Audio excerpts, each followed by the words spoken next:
Amaravati మునిగిందంటూ fake Jagan fake ప్రచారం అంటూ TDP నేత మర్రెడ్డి శ్రీనివాసరెడ్డి ఘాటు వ్యాఖ్యలు చేశారు. ఆయన ఈ రోజు టీడీపీ కార్యాలయంలో మీడియాతో మాట్లాడారు. అమరావతి మునిగిపోయింది, జగన్మోహన్ రెడ్డికి ఏమాత్రం బాధ్యత ఉన్నా, కనీసం సిగ్గనేదన్నా ఉన్నా పునరాలోచన చేసుకోవాలి. బ్లూ మీడియాని అడ్డం పెట్టుకొని, సాక్షి ఛానల్ని అడ్డం పెట్టుకొని 24 గంటలు హోరెత్తిచ్చేటువంటి ప్రచారం. అమరావతి మునిగిపోయింది, ఇదిగో ఇలా మునిగిపోతుంది. కనీస పరిజ్ఞానం ఉందా? బుద్ధి జ్ఞానం పక్కన పెట్టు, కనీసమైన పరిజ్ఞానం ఉందా? విపత్కర సమయాల్లో కనీసం పల్లెటూరులలో, గ్రామసీమల్లో కక్షలు కార్పణ్యాలతో ఉండే గ్రామసీమలు సైతం ఓ చిన్న ప్రమాదం వస్తే, ఏ ఒరిగడ్డి వామికి నిప్పంటుకోనో, ఏ బజార్లో ఉన్నటువంటి పూరిళ్ళకి నిప్పంటుకోనో ఉంటే గ్రామం మొత్తం ఏకమై ఆ బాయిల్లో నీళ్లు తోడి, ఆ పంపుల్లో బోర్లలో నీళ్లు కొట్టిపోసి ఆ ముందు ఆ మంటలు ఆర్పేటువంటి ప్రయత్నం చేస్తారు. అది మానవత్వం, మనిషి ధర్మం. దాన్ని కూడా వీడిపోయి ఈరోజు జగన్మోహన్ రెడ్డి బ్లూ మీడియాని అడ్డం పెట్టి చేయిస్తున్నటువంటి దుష్ప్రచారం అమరావతి మునిగిపోయిందంట. ఎక్కడ వచ్చి చూడండి. ఈరోజు 28-29 సెంటీమీటర్ల వర్షపాతం ఈ ప్రాంతంలో నమోదైంది. ఇది గత 100 సంవత్సరాల్లో ఇంతటి వర్షపాతం నమోదైనటువంటి సందర్భమే లేదు. 29 సెంటీమీటర్ల వర్షపాతం, దగ్గరగా 28.37 సెంటీమీటర్ల వర్షపాతం నమోదైతే ఆ పడినటువంటి వర్షానికి వచ్చినటువంటి నీళ్లు కాసేపు వాటిని వీడియోలు తీసుకొని అమరావతికి చాలా ముంపు ప్రాంతం అని చెప్పే ప్రయత్నం చూశారు. గతంలో చెన్నైకి వర్షం వచ్చినప్పుడు, వరదలు వచ్చినప్పుడు చెన్నై ఏ విధంగా ఉంది, బెంగళూరు ఏ విధంగా ఉంది, హైదరాబాదు, ఇలాంటి నగరాలన్నీ కూడా అతలాకుతలం అయిపోతూ ఉన్నటువంటి పరిస్థితి చూశారు.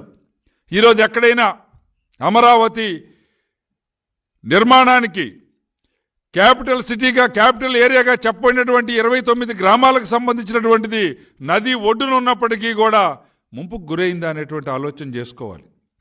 ఇంకా దుష్ప్రచారం ఈ రాష్ట్రం మీద, ఈ రాష్ట్ర భవిష్యత్తు మీద దుష్ప్రచారం చేసేటువంటి పరిస్థితి. కష్టం వస్తే, విపత్తు వస్తే ఆదుకోవటానికి ముందుకు రావాలి ప్రతిపక్ష పార్టీ. సిగ్గుందా జగన్మోహన్ రెడ్డి?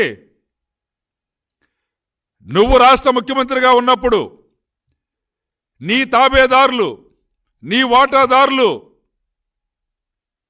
నీ ఇంటి ధనదాహానికి, నీ ఇంట్లో ధనదాహానికి కప్పం చెల్లించడానికి పింఛా నదిలో అన్నమయ్య డ్యాం కింద ఇసుక తవ్వి అమ్ముకునేటువంటి కార్యక్రమానికి బలైనటువంటి అన్నమయ్య డ్యాము, ఆ సందర్భంగా వచ్చినటువంటి వరదల్లో నష్టపోయినటువంటి కుటుంబాలకి ఎన్టీఆర్ ట్రస్ట్ నుంచి ఆనాడు మహాతల్లి భువనమ్మ గారు ఎన్టీఆర్ ట్రస్ట్ నుంచి నిలబడి బాధితులకు అండగా నిలబడి సాయం చేశారు. నిన్ను కానీ, నీ ప్రభుత్వాన్ని కానీ పన్నెత్తి మాటంలా. దాని వెనకమాల నీ ధనదాహం ఉంది, నీ ఇంటి ధనదాహం ఉంది. ధన పిచాచి పట్టినటువంటి మీరు ఆ రోజు ప్రాజెక్టులో నీళ్లు కెపాసిటీకి మించి వైఎస్ రాజశేఖర రెడ్డి 15వ వర్ధంతి సందర్భంగా ఇడుపులపాయకు వచ్చారు వైఎస్ షర్మిల. సోమవారం ఉదయమే తల్లి విజయమ్మతో కలిసి వైఎస్ఆర్ సమాధి వద్ద నివాళులర్పించారు. ఈ సందర్భంగా ప్రత్యేక ప్రార్థనలు నిర్వహించారు. అనంతరం మీడియాతో మాట్లాడిన షర్మిల వైఎస్ఆర్ తీసుకున్న నిర్ణయాలతో పాటు తండ్రి జ్ఞాపకాలను గుర్తు చేసుకున్నారు. వెనక్కి ఆలోచన చేస్తే అసలు రాజశేఖర రెడ్డి గారి ఆశయాలు ఏమిటి, తన ప్రజల కోసం ఎంత తప్పించారో రాజశేఖర రెడ్డి గారు. ఒక జలయజ్ఞమైనా, ఒక ఆరోగ్యశ్రీ అయినా, ఒక ఫీజు రీయింబర్స్మెంట్ అయినా, ఇందిరమ్మ ఇళ్ల పథకం అయినా, ఇలాంటివి ఎన్ని, రుణమాఫీ అయినా, ఇలాంటివి ఎన్ని చేశాడు రాజశేఖర రెడ్డి గారు. మళ్ళీ అలాంటి పాలకులు ఎందుకు లేరు? మళ్ళీ అలాంటి పాలన ఎందుకు లేదు? మన రాష్ట్రం ఏర్పడి 10 సంవత్సరాలైంది. 10 సంవత్సరాలు సామాన్యమైన కాలం కాదు. It's a considerable time. ఎంతో జరిగి ఉండొచ్చు. ఎందుకంటే రాజశేఖర రెడ్డి గారు 5 సంవత్సరాలలోనే ఎంతో జరిగింది. ఎంతో అభివృద్ధి, ఎంతో సంక్షేమం చేశారు. కానీ 10 సంవత్సరాలు అయినా కూడా మన రాష్ట్రం ఎక్కడ మొదలైందో ఇప్పటికీ కూడా అక్కడే ఉంది. ఎక్కడ వేసిన గొంగలి అక్కడే ఉంది. అభివృద్ధి జరగలేదు. ప్రత్యేక హోదా రాలేదు. కనీసం ఈ జిల్లాలో మాట్లాడుతున్నాం కాబట్టి కనీసం ఈ జిల్లాకు కడప స్టీల్ ఫ్యాక్టరీ రాజశేఖర రెడ్డి గారి కళ అది కూడా నెరవేరలేదు. రాజశేఖర రెడ్డి గారు వదిలి వెళ్ళిపోయిన జలయజ్ఞంలో మిగిలిపోయిన ప్రాజెక్టులు అటు చంద్రబాబు గారు కానీ జగన్మోహన్ రెడ్డి గారు కానీ ఇద్దరు విస్మరించారు. ఆరోగ్యశ్రీ అయితేనేమి, ఫీజు రీఎంబర్స్మెంట్ అయితేనేమి ఎవరికీ ధ్యాస లేదు. అందరూ నీరు గారుస్తున్నారు. కడప స్టీల్ ఫ్యాక్టరీ, కడప నుంచి ముఖ్యమంత్రి అయ్యి ఉండి కూడా జగన్మోహన్ రెడ్డి గారు కడప స్టీల్ ఫ్యాక్టరీని 5 సంవత్సరాలలో సాకారం చేయలేకపోయారు. ఏ బీజేపీ పార్టీని అయితే రాజశేఖర రెడ్డి గారు వ్యతిరేకించారో అదే బీజేపీ పార్టీకి గులాంగిరి చేస్తున్నారు. మరి ఇదేనా రాజశేఖర రెడ్డి గారి ఆశయాలను నిలబెట్టడం? ఒకసారి అధికారం ఇచ్చిన ప్రజలు ఏమి కోరుకుంటున్నారు, రాజశేఖర రెడ్డి గారి ఆశయాలు ఏమిటి, మహానాయకుల ఆశయాలు ఏమిటి అని పాలకులు ఆలోచించాలి, మేలు చేయడానికి ప్రయత్నించాలి. మా వరకైతే కాంగ్రెస్ పార్టీ తరఫున మాటిస్తున్నాం, రాజశేఖర రెడ్డి గారి ఆశయాలకు కాంగ్రెస్ పార్టీ కట్టుబడి ఉంది. రాజశేఖర రెడ్డి గారి ప్రతి కళను నెరవేర్చే దిశగానే రాజశేఖర రెడ్డి గారి బిడ్డ అయినా కాంగ్రెస్ పార్టీ అయినా పనిచేస్తుందని రాజశేఖర రెడ్డి గారి అభిమానులందరికీ మరొకసారి మాటిస్తున్నాం.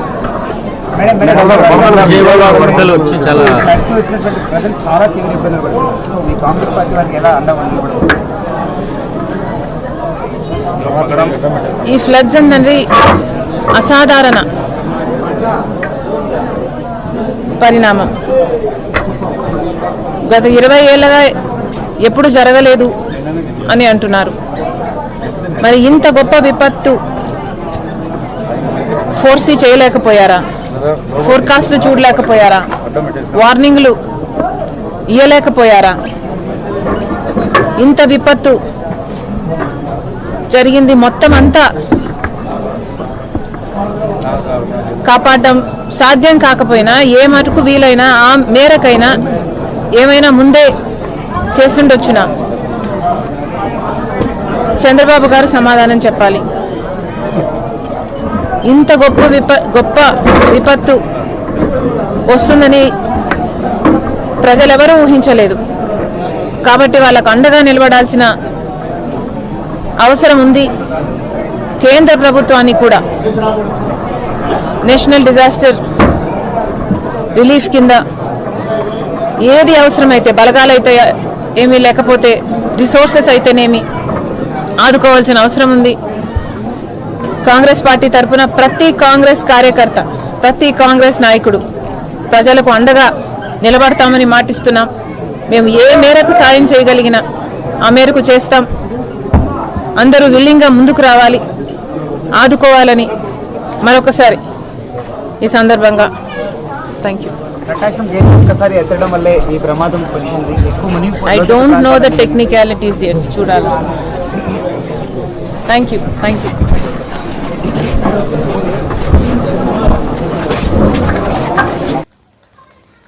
చంద్రబాబు ప్రభుత్వ నిర్లక్ష్యం వల్లే విజయవాడ నగరం ఇంకెప్పుడూ లేని విధంగా ముంపునకు గురైందని విజయవాడ తూర్పు నియోజకవర్గం సమన్వయకర్త దేవినేని అవినాష్ తీవ్రస్థాయిలో విమర్శించారు.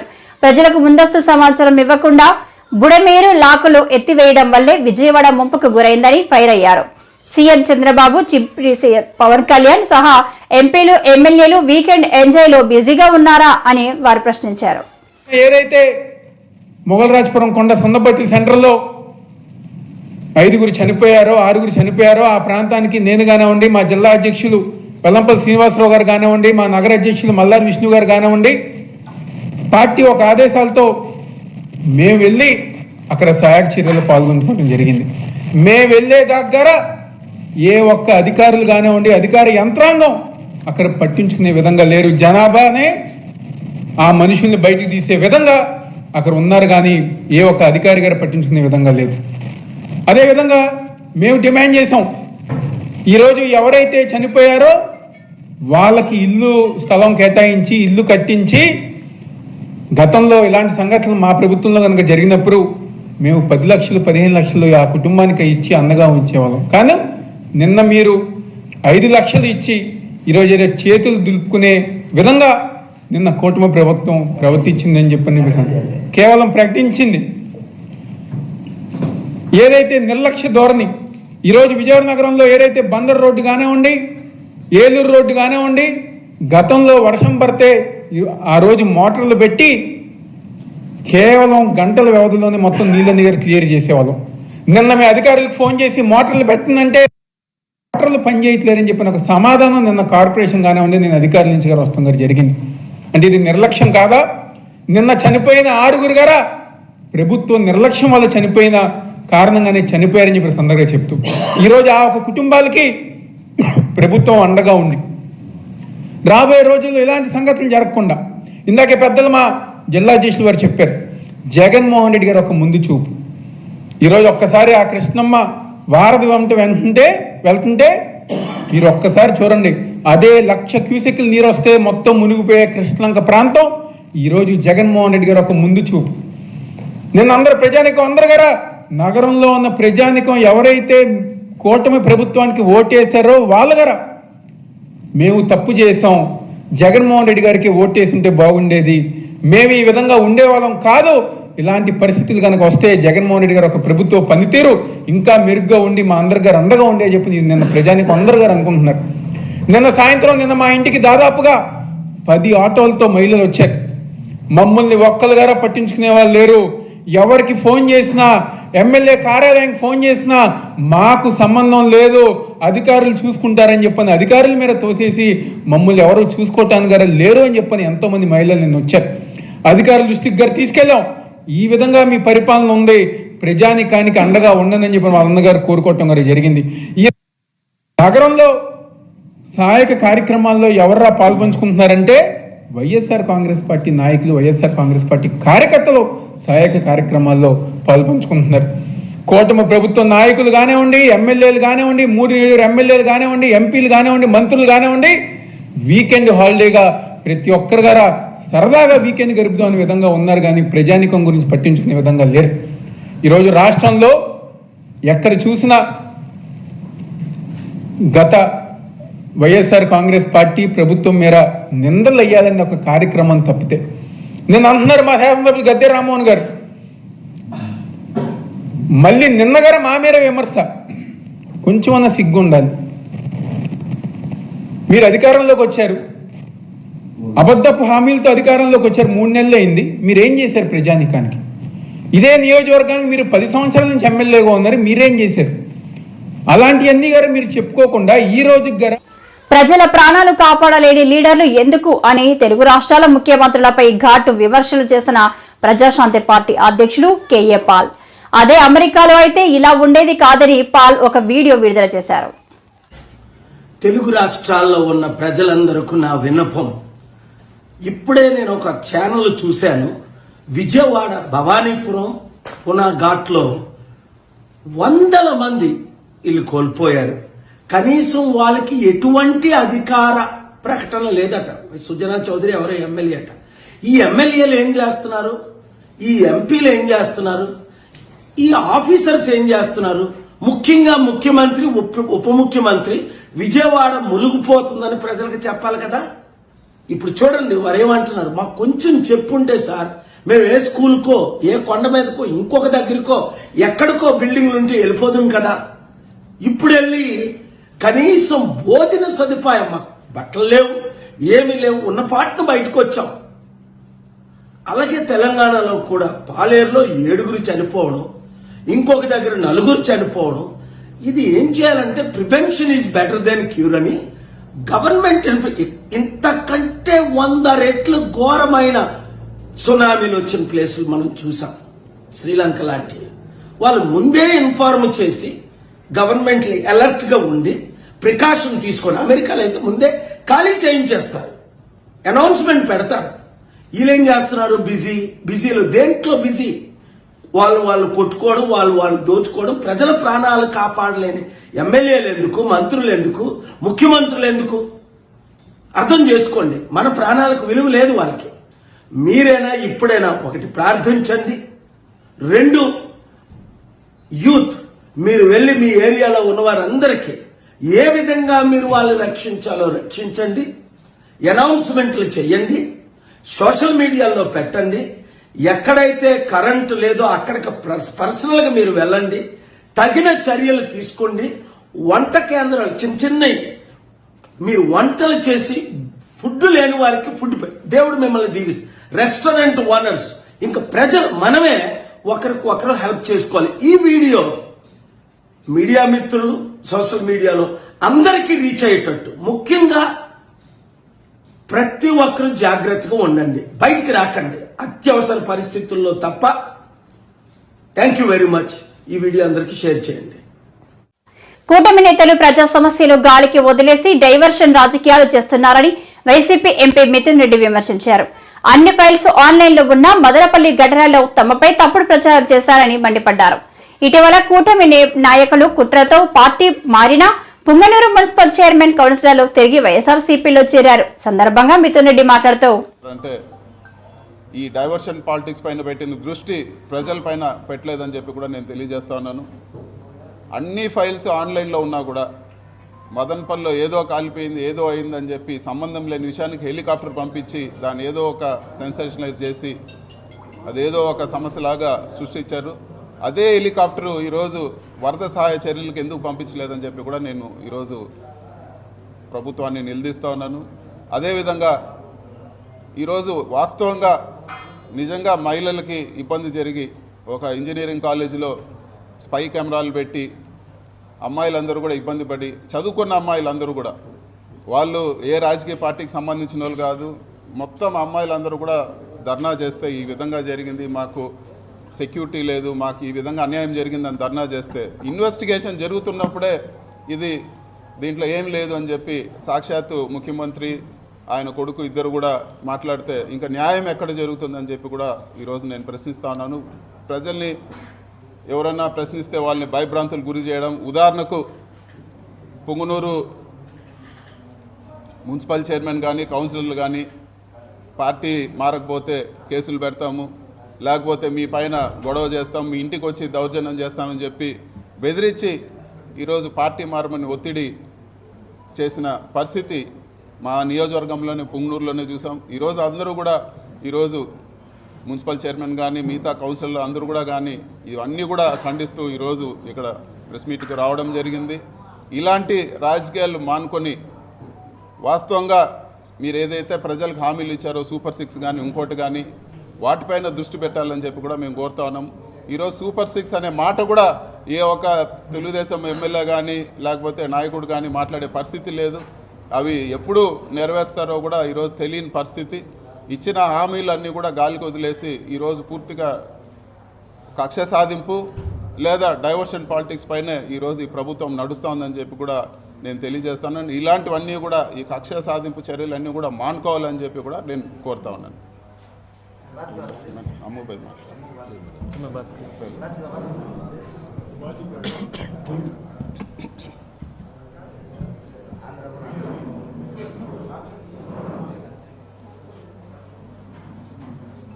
అందరికీ నమస్కారం.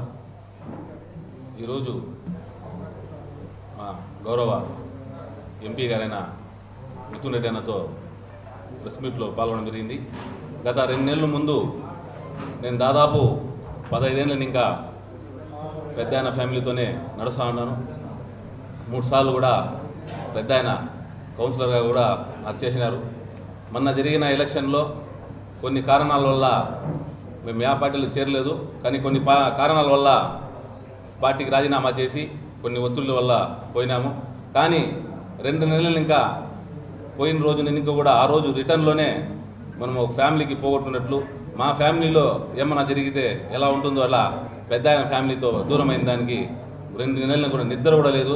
కానీ ఇలాంటి ఫ్యామిలీతో మనము కంటిన్యూ చేయాలా, నష్టమో సుఖమో ఏమన్నా కానీ పెద్ద ఆయనతో కానీ మిథునన్న కానీ మా ప్రాణమంత వరకు కూడా వీరితో ఉంటాము. వీళ్ళు ఏం పని చెప్పినా కూడా ప్రజల్లో అందుబాటులో ఉండి పుంగనూరులో ప్రజాసేవకి ఎల్లవేళలా మేము ముందుంటామని తెలియజేస్తున్నాం.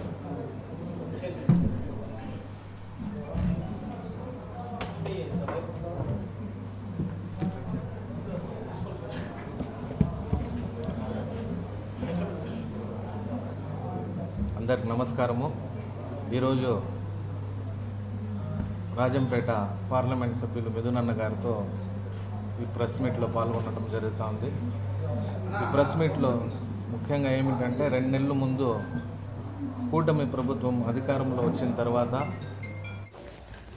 ఆంధ్రప్రదేశ్ ముఖ్యమంత్రి నారా చంద్రబాబు నాయుడు జోరు వానలో సోమవారం సింగ్ నగర్ వెళ్లారు. బాధల్లో ఉన్న ప్రజలకు ధైర్యం చెప్పాలనే సింగ్ నగర్ వెళ్లాలని చెప్పారు. బాధితుల ఆత్మస్థైర్యం దెబ్బతినకూడదని, కొంతమంది రోగులు, వృద్ధులు కూడా ముంపులో చిక్కుకొని ఉన్నారని, సమయం కొంచెం ముందు వెనక అయినా ప్రతి ఒక్కరిని రక్షించి తీరుతామని సీఎం స్పష్టం చేశారు. అన్ని రెగ్యులేట్ చేస్తున్నాం. చివరి ప్రాంతానికి కూడా వెళ్లాల్సిన అవసరం ఉంది. కొంతమంది పేషెంట్ కూడా ఉన్నారు, పిల్లలు ఉన్నారు, కొంతమంది ముసలోళ్ళు ఉన్నారు, వాళ్ళు కూడా తీసుకురావాలి. ఎవరు కూడా ప్యానిక్ రియాక్షన్ అవసరం లేదు. అందరూ ఓపిక పట్టండి. 1 గంట 2 గంటల్లో అందరం ఓపికగా ఉంటే ఇంకా తొందరగా పనులు అవుతాయి. అన్నీ చేస్తానని అప్పీల్ చేస్తున్నా. ఇక్కడే ఉంటా, కంట్రోల్ రూమ్ని యాక్టివేట్ చేస్తున్నా. ఎంతవరకు చేయగలుగుతామో అన్నీ చేసి అందరిని ఆదుకుంటాం. 110 పైన బోట్లు పనిచేస్తున్నాయి. అదే మాదిరిగా 4-6 హెలికాప్టర్లు వస్తున్నాయి. ఒక హెలికాప్టర్లో ఫుడ్ పెట్టడం కానీ, లేకుంటే బోట్లో తీసుకుపోవడం కానీ, పేషెంట్లు తీసుకురావడం కానీ ఇవన్నీ జరుగుతున్నాయి. వర్షం కూడా పడతా ఉంది, అయినా కూడా ఎక్కడ ఆపరేషన్స్ ఆపం, అన్ని విధాలు.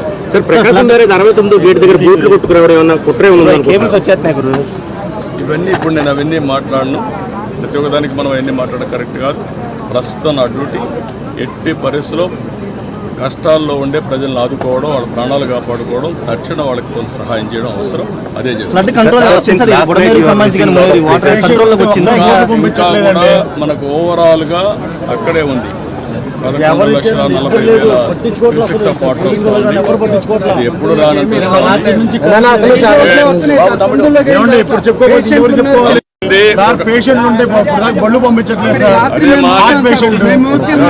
మాట ఏంటండి, 1 గంట టైం ఇవ్వండి, చేస్తాను. మమ్మల్ని ఇబ్బంది పెట్టి నన్ను ఒక్కడే ఇబ్బంది పెట్టినా కూడా అందరికి న్యాయం చేస్తాను.